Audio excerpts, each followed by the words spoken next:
Powel, Prince of Dyfed, was lord of the 7 cantrevs of Dyfed. And once upon a time Powel was at Narberth, his chief palace, where a feast had been prepared for him, and with him was a great host of men. And after the first meal Powel arose to walk, and he went to the top of a mound that was above the palace, and was called Gorseth Arberth. "Lord," said one of the court, "it is peculiar to the mound that whosoever sits upon it cannot go thence without either receiving wounds or blows, or else seeing a wonder." "I fear not to receive wounds and blows in the midst of such a host as this, but as to the wonder, gladly would I see it. I will go, therefore, and sit upon the mound." And upon the mound he sat. And while he sat there, they saw a lady, on a pure white horse of large size, with a garment of shining gold around her, coming along the highway that led from the mound, and the horse seemed to move at a slow pace, and to be coming up toward the mound. "My men," said Powel, "is there any among you who knows yonder lady?" "There is not, lord," said they. "Go one of you and meet her, that we may know who she is." And one of them arose, and as he came upon the road to meet her, she passed by, and he followed as fast as he could, being on foot, and the greater was his speed the farther she was from him. And when he saw that it profited him nothing to follow her, he returned to Powel, and said unto him, "Lord, it is idle for anyone in the world to follow her on foot." "Verily," said Powel, "go unto the palace, and take the fleetest horse that thou seest, and go after her." And he took a horse and went forward. And he came to an open level plain, and put spurs to his horse. And the more he urged his horse, the farther was she from him. Yet she held the same pace as at first. And his horse began to fail, and when his horse's feet failed him, he returned to the place where Powel was. "Lord," said he, "it will avail nothing for anyone to follow yonder lady. I know of no horse in these realms swifter than this, and it availed me not to pursue her." "Of a truth," said Powel, "there must be some illusion here. Let us go towards the palace." So to the palace they went, and they spent that day. And the next day they arose, and that also they spent until it was time to go to meat. And after the first meal, "Verily," said Powel, "we will go, the same party as yesterday, to the top of the mound. Do thou," said he to one of his young men, "take the swiftest horse that thou knowest in the field." And thus did the young man. They went towards the mound, taking the horse with them. And as they were sitting down, they beheld the lady on the same horse, and in the same apparel, coming along the same road. "Behold," said Powel, "here is the lady of yesterday. Make ready, youth, to learn who she is." "My lord," said he, "that will I gladly do." And thereupon the lady came opposite to them. So the youth mounted his horse, and before he had settled himself in his saddle, she passed by, and there was a clear space between them. But her speed was no greater than it had been the day before. Then he put his horse into an amble, and thought that, notwithstanding the gentle pace at which his horse went, he should soon overtake her. But this availed him not, so he gave his horse the reins. And still he came no nearer to her than when he went at a foot's pace. The more he urged his horse, the farther was she from him. Yet she rode not faster than before. When he saw that it availed not to follow her, he returned to the place where Powel was. "Lord," said he, "the horse can no more than thou hast seen. I see indeed that it avails not that any one should follow her. And by heaven," said he, "she must needs have an errand to some one in this plain, if her haste would allow her to declare it. Let us go back to the palace." And to the palace they went, and they spent that night in songs and feasting as it pleased them. The next day they amused themselves until it was time to go to meat. And when meat was ended, Powel said, "Where are the hosts that went yesterday and the day before to the top of the mound?" "Behold, lord, we are here," said they. "Let us go," said he, "to the mound to sit there." "And do thou," said he to the page who tended his horse, "saddle my horse well, and hasten with him to the road, and bring also my spurs with thee." And the youth did thus. They went and sat upon the mound, and ere they had been there but a short time, they beheld the lady coming by the same road, and in the same manner, and at the same pace. "Young man," said Powel, "I see the lady coming. Give me my horse." And no sooner had he mounted his horse than she passed him. He turned after her and followed her. And he let his horse go bounding playfully, and thought that at the second step, or the third, he should come up with her. But he came no nearer to her than at first. Then he urged his horse to his utmost speed, yet he found that it availed nothing to follow her. Then said Powel, O maiden, for the sake of him who thou best lovest, stay for me. I will stay gladly, said she, and it were better for thy horse hadst thou asked it long since. So the maiden stopped, and she threw back that part of her headdress which covered her face, and she fixed her eyes upon him, and began to talk with him. Lady, asked he, whence comest thou, and whereunto dost thou journey? I journey on mine own errand, said she, and right glad am I to see thee. My greeting be unto thee, said he. Then he thought that the beauty of all the maidens and all the ladies that he had ever seen was as nothing compared to her beauty. Lady, said he, wilt thou tell me aught concerning thy purpose? I will tell thee, said she. My chief quest was to seek thee. Behold, said Powel, this is to me the most pleasing quest on which thou couldst have come. And wilt thou tell me who thou art? I will tell thee, lord, said she. I am Rhiannon, the daughter of Dyfed, and they sought to give me a husband against my will. But no husband would I have, and that because of my love for thee, neither will I yet have one unless thou reject me. And hither have I come to hear thy answer. By heaven, said Powel, behold, this is my answer. If I might choose among all the ladies and damsels in the world, thee would I choose. Verily, said she, if thou art thus minded, make a pledge to meet me ere I am given to another. The sooner I may do so, the more pleasing will it be unto me, said Powel, and wheresoever thou wilt, there will I meet with thee. I will that thou meet me this day 12-month at the palace of Dyfed, and I will cause a feast to be prepared, so that it be ready against thou come. Gladly, said he, will I keep this tryst. Lord, said she, remain in health, and be mindful that thou keep thy promise. And now I will go hence. So they parted, and he went back to his hosts, and to them of his household. And whatsoever questions they asked him respecting the damsel, he always turned the discourse upon other matters. And when a year from that time was gone, he caused 100 knights to equip themselves, and to go with him to the palace of Dyfed. And he came to the palace, and there was great joy concerning him, with much concourse of people, and great rejoicing, and vast preparations for his coming. And the whole court was placed under his orders. And the hall was garnished, and they went to meat, and thus did they sit. Dyfed was on one side of Powel, and Rhiannon on the other, and all the rest according to their rank. And they ate and feasted and talked one with another, and at the beginning of the carousel, after the meat, there entered a tall auburn-haired youth of royal bearing, clothed in a garment of satin. And when he came into the hall, he saluted Powel and his companions. The greeting of heaven be unto thee, my soul, said Powel. Come thou and sit down. Nay, said he, a suitor am I, and I will do mine errand. Do so willingly, said Powel. Lord, said he, my errand is unto thee, and it is to crave a boon of thee that I come.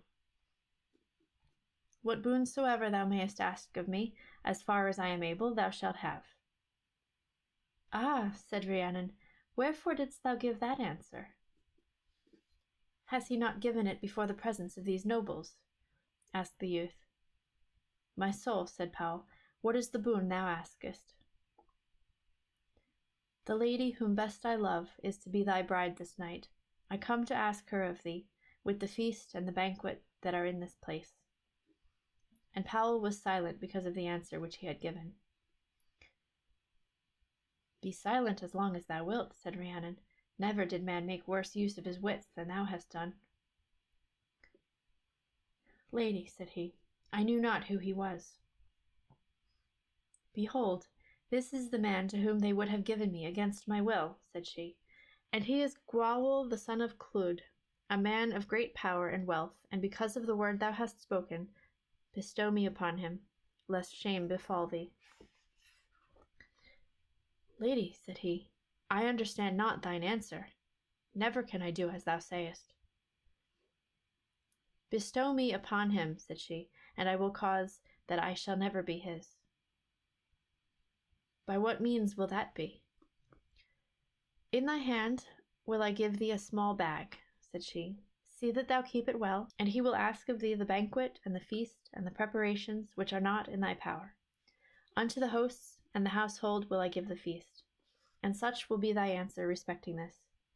And as concerns myself, I will engage to become his bride this night 12-month. And at the end of the year be thou here, said she, and bring this bag with thee, and let thy 100 knights be in the orchard up yonder. And when he is in the midst of joy and feasting, come thou in by thyself, clad in ragged garments, and holding thy bag in thy hand, and ask nothing but a bag full of food. And I will cause that if all the meat and liquor that are in these 7 cantrops were put into it, it would be no fuller than before. And after a great deal has been put therein, he will ask thee whether thy bag will ever be full. Say thou then that it never will, until a man of noble birth and of great wealth arise and press the food in the bag with both his feet, saying, Enough has been put therein. And I will cause him to go and tread down the food in the bag, and when he does so, turn thou the bag so that he shall be up over his head in it, and then slip a knot upon the thongs of the bag. Let there be also a good bugle horn about thy neck, and as soon as thou hast bound him in the bag, wind thy horn, and let it be a signal between thee and thy knights. And when they hear the sound of the horn, let them come down upon the palace. Lord, said Gwawel, it is meet that I have an answer to my request. As much of that thou hast asked as it is in my power to give, thou shalt have, replied Powel. My soul, said Rhiannon unto him, as for the feast and the banquet that are here, I have bestowed them upon the men of Dyfed, and the household and the warriors that are with us. These can I not suffer to be given to any. In a year from tonight a banquet shall be prepared for thee in this palace, that I may become thy bride. So Gwawel went forth to his possessions, and Powel went also back to Dyfed. And they both spent that year until it was the time for the feast at the palace of Hevithen. Then Gwawel the son of Clud set out to the feast that was prepared for him, and he came to the palace and was received there with rejoicing.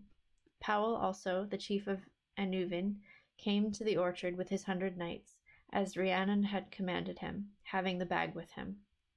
And Powel was clad in coarse and ragged garments, and wore large, clumsy old shoes upon his feet. And when he knew that the carousal after the meat had begun, he went towards the hall. And when he came into the hall, he saluted Gwawel, the son of Clud, and his company, both men and women.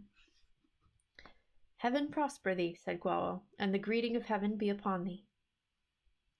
Lord, said he, may heaven reward thee. I have an errand unto thee. Welcome be thine errand, and if thou ask of me that which is just, thou shalt have it gladly. It is fitting, answered he. I crave but from want, and the boon that I ask is to have this small bag that thou seest filled with meat. A request within reason is this, said he, and gladly shalt thou have it. Bring him food. A great number of attendants arose, and began to fill the bag, but for all that they put into it, it was no fuller than at first. My soul, said Gwawel, will thy bag ever be full? It will not, I declare to heaven, said he, for all that may be put into it, unless one possessed of lands and domains and treasure shall arise and tread down with both his feet the food which is put within the bag, and shall say, Enough has been put therein. Then said Rhiannon unto Gwawel the son of Clud, Rise up quickly. I will willingly arise, said he. So he rose up and put his 2 feet into the bag, and Powel turned up the sides of the bag so that Gwawel was over his head in it. And he shut it up quickly, and slipped a knot upon the thongs, and blew his horn. And thereupon, behold, his household came down upon the palace. And they seized all the host that had come with Gwawel, and cast them into his own prison. And Powel threw off his rags, and his old shoes, and his tattered array. And as they came in, every one of Powel's knights struck a blow upon the bag, and asked, What is here? A badger, said they. And in this manner they played, each of them striking the bag, either with his foot or with a staff. And thus played they with the bag. Every one as he came in asked, "What game are you playing at thus?" "The game of Badger in the Bag," said they. And then was the game of Badger in the Bag first played. "Lord," said the man in the bag, "if thou wouldst but hear me, I merit not to be slain in a bag." Said Hevith Hen, "Lord, he speaks truth. It were fitting that thou listen to him, for he deserves not this." "Verily," said Powel, "I will do thy counsel concerning him." "Behold, this is my counsel then," said Rhiannon. "Thou art now in a position in which it behooves thee to satisfy suitors and minstrels. Let him give unto them in thy stead, and take a pledge from him that he will never seek to revenge that which has been done to him. And this will be punishment enough." "I will do this gladly," said the man in the bag. "And gladly will I accept it," said Powel, "since it is the counsel of Hevith and Rhiannon." "Such, then, is our counsel," answered they. "I accept it," said Powel. "Seek thyself sureties." "We will be for him," said Hevith, "until his men be free to answer for him." And upon this he was led out of the bag, and his liege men were liberated. "Demand now of Gwawel his sureties," said Hevith. "We know which should be taken for him." And Hevith numbered the sureties. Said Gwawel, "Do thou thyself draw up the covenant." "It will suffice me that it be as Rhiannon said," answered Powel. So unto that covenant were all the sureties pledged. "Verily, lord," said Gwawel, "I am greatly hurt, and I have many bruises. I have need to be anointed. With thy leave I will go forth. I will leave nobles in my stead to answer for me in all that thou shalt require." "Willingly," said Powel, "mayest thou do thus." So Gwawel went towards his own possessions. And the hall was set in order for Powel and the men of his host, and for them also of the palace, and they went to the tables and sat down. And as they had sat that time 12 months, so sat they that night. And they ate and feasted and spent the night in mirth and tranquillity.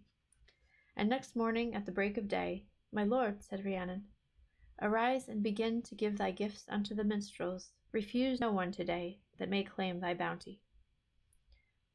"Thus shall it be, gladly," said Powel, "both today and every day while the feast shall last." So Powel arose, and he caused silence to be proclaimed, and desired all the suitors and the minstrels to show and to point out what gifts were to their wish and desire.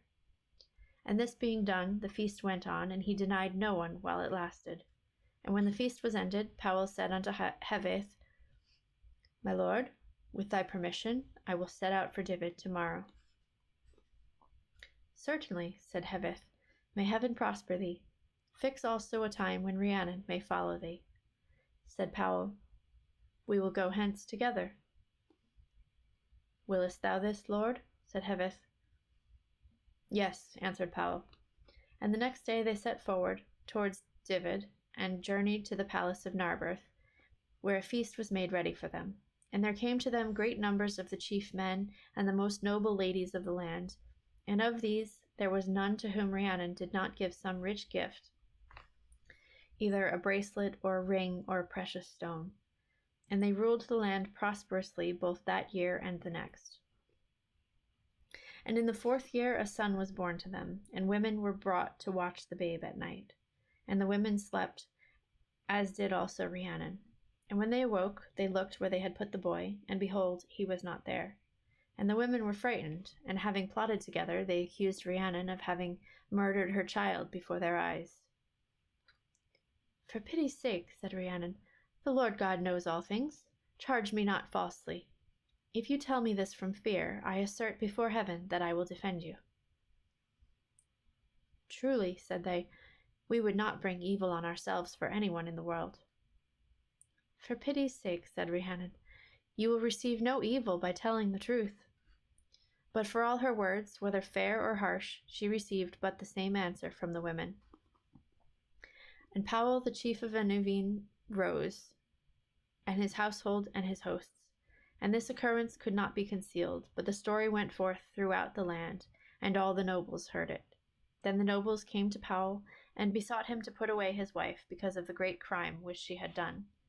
But Powel answered them that they had no cause wherefore they might ask him to put away his wife. So Rhiannon sent for the teachers and the wise men, and as she preferred doing penance to contending with the women, she took upon her a penance.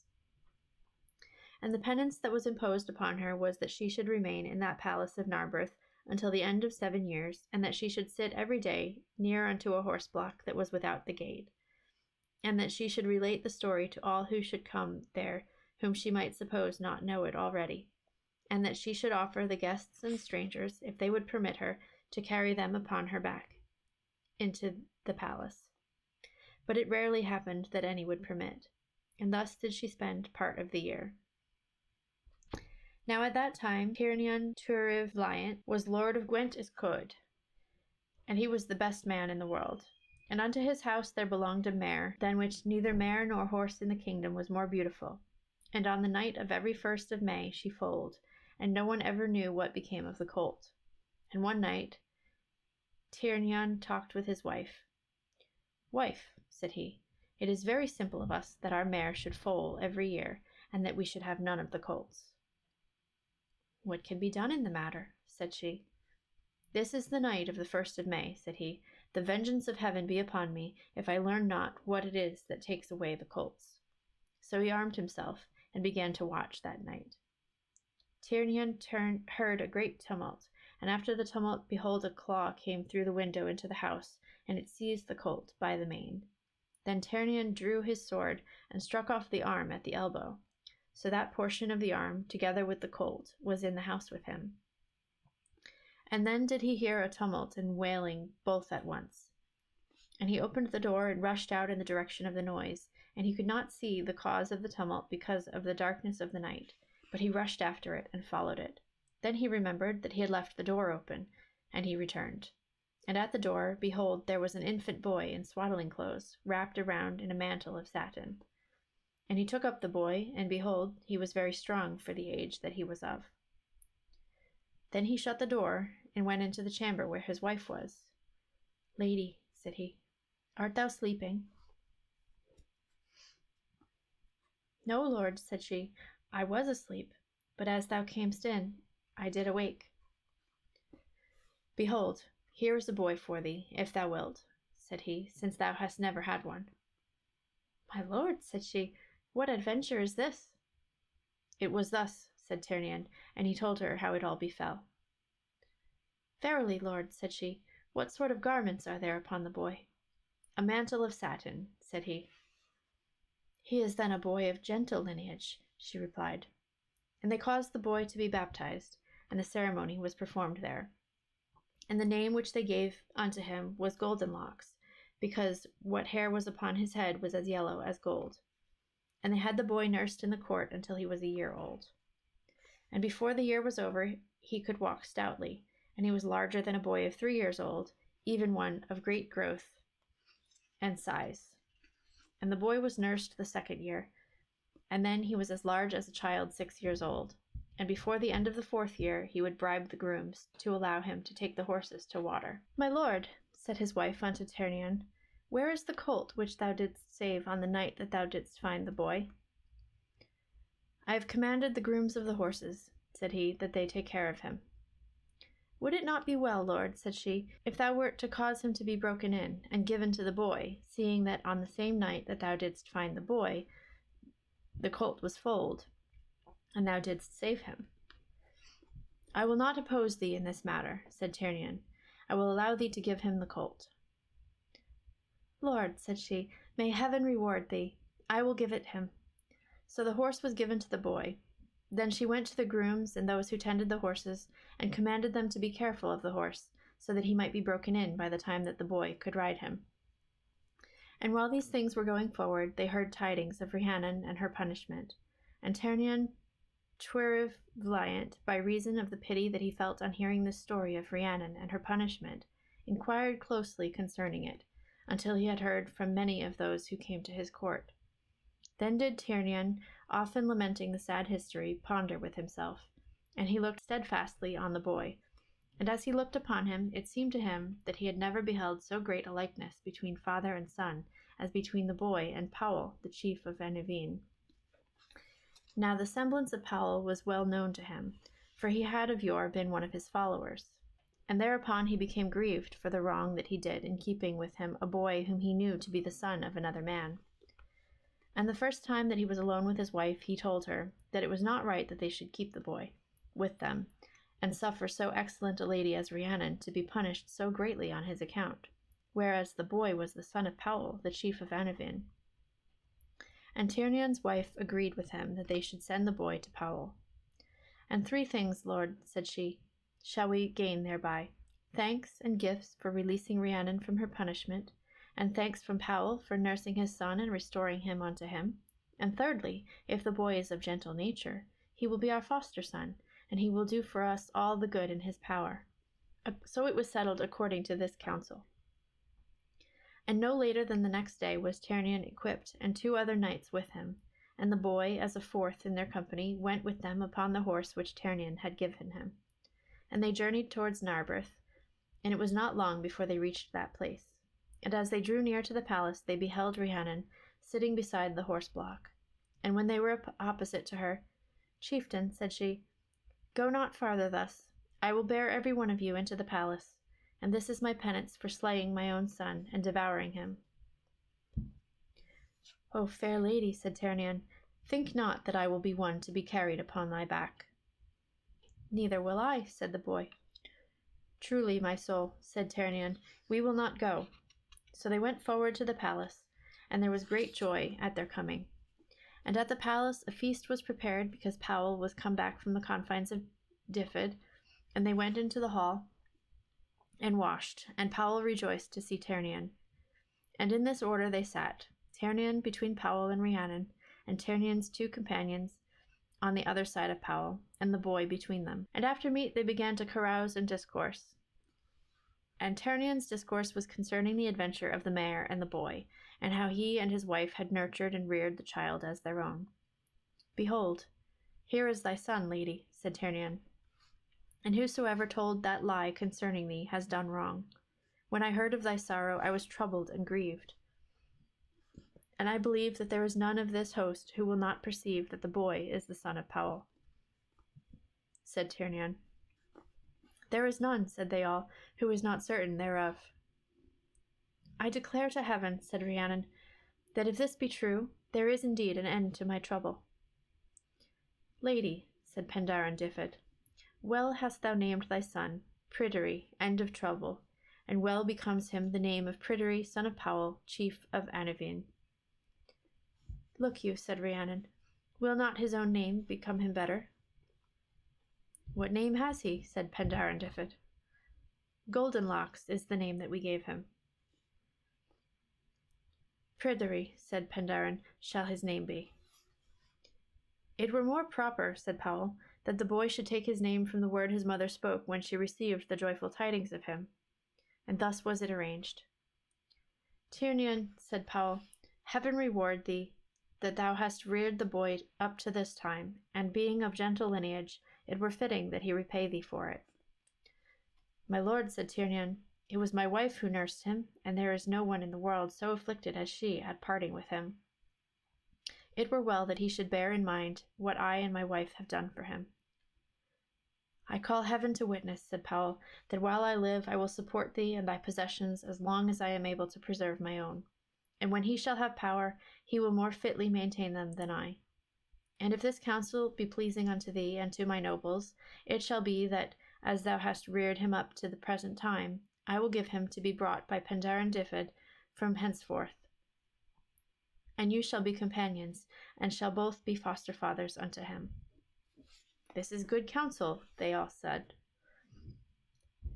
So the boy was given to Pendaran Dyfed, and the nobles of the land were sent with him.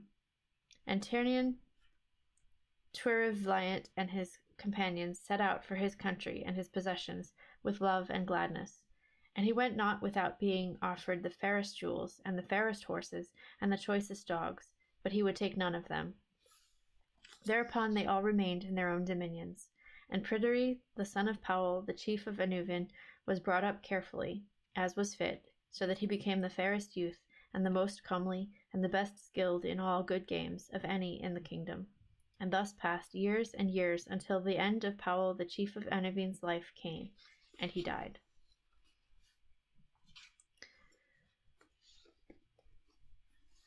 Okay.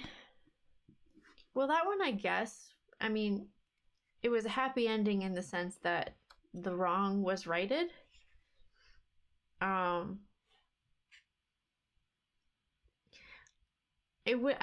I feel like I would love to know how they lost the baby. I think that's the top question in my mind that doesn't feel like it got a complete answer. Like it feels like it was some kind of like a supernatural occurrence, but I would like to know more. I would like someone to solve the mystery. It doesn't answer a lot of the questions it raises. Yeah. That one sort of feels incomplete in a way. There are a few in this book that do feel like there's just that it's like tied up in a nice little bow, but that one sort of didn't quite. It was a good story. It just didn't feel like it was like maybe fully fleshed out, or like there were still things that it could do. Hi there. Thanks for joining our book club. If you'd like to join the conversation, I would love it if you would leave us a comment. And if you'd like to see more, check out the playlist.